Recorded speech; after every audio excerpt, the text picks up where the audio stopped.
A heartbreaking bruise of a film, Lean on Pete takes the hoary templates of this coming-of-age drama along with the boy and his horse adventure and subverts them again and again. What we're left with is something hardy and hurtful, a modern-day western which canters along at a deliberate pace while gradually building up to explosions of violence and suspense. The slow pace will bore some. The gut-punch story switchbacks will enervate others. I can't promise that you'll enjoy yourself. I wouldn't say that I enjoyed the film, but if you haven't dismounted by the second act and you're in it for the long haul, Lean on Pete is well worth the trip. The film is set on the fringes of Portland, Oregon, where a quiet, good-hearted teenager named Charlie Plummer, lives with his loving but absent father, Travis Fimmel. They get by, but just barely.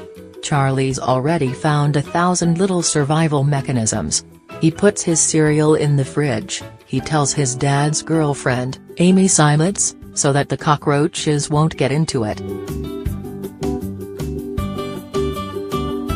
Out of both desperation and boredom, Charlie takes a summer job working for a surly horse trainer named Del, Steve Buscemi.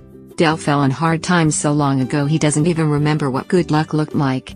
He races his horses on the fair circuit, and in more legal arenas, wearing them down to nearly nothing before selling them off to be slaughtered. With Del and a jaded jockey named Bonnie, Chloe Sevigny, Charlie hits the race circuit, along the way making friends with Del's quarter horse Lean on Pete, or Pete, for short. Pete's still fast, but in decline. His days on the track, and, by extension, this earth, are numbered. Yet this time, Hay's working on a much bigger canvas. This is Hay's first theatrical feature to take place in the US, mostly in Oregon but, as you'll see, elsewhere, too. And Hay didn't come here just for the pretty vistas, shot handsomely here by Danish cinematographer Magnus Nordenhof Junk. With Lean on Pete, Hay aims to say something about his setting, and Charlie's place in it. The people Charlie and Pete meet along their journey, a homeless addict, Steve Zahn, a couple of cowboys traumatized by war, Lewis Pullman, Justin Rain, are each representatives of a larger societal malaise. But Hay is too smart of a filmmaker to make every character a political talking point. Through the virtue of the writing and the performances, these people feel like real people, with lives that started before Charlie met them and lives that will continue long after they exit the frame. Lean on Pete is supremely economic with its characters, allowing performers like Seimetz, Fimmel and Zahn to pop up for just a few scenes and still leave a mark. The two most prominent supporting players, not counting the horse, are Buscemi and Sevigny, who do wonders working against type.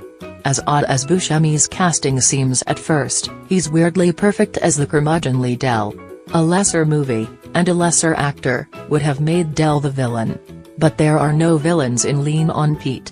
Just desperate people, most of whom don't have the luxury of being able to show kindness. They've been boxed in by life. Their empathy has limits.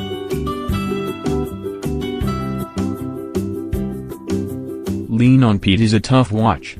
It's about a sweet kid and his horse trying to find a support system across a country that at best could care less about them, and at worst would exploit them for everything they're worth. The stakes couldn't be higher. The question isn't whether Charlie will make it to the other end of the movie in one piece. The question is, how damaged will he be by the time he gets there?